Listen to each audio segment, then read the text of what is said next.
ഞാൻ മത്സരിക്കാൻ ആഗ്രഹിച്ചില്ലായിരുന്നു കൊട്ടാരക്കര.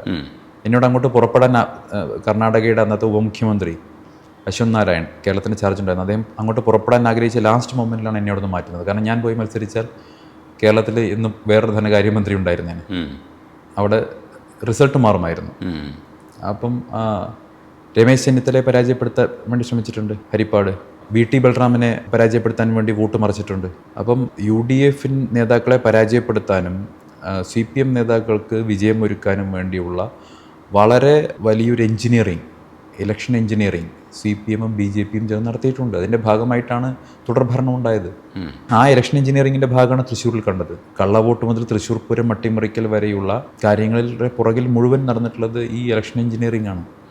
കേസുകൾ പരസ്പരം ഒത്തുതീർപ്പാക്കി കൊടുക്കുന്നു, അതാണല്ലോ ഇപ്പോൾ കണ്ടുകൊണ്ടിരിക്കുന്നത്. അപ്പോൾ കൃത്യമായിട്ട് ആ കാര്യത്തിൽ ഒരു അന്തർധാരയുണ്ട്.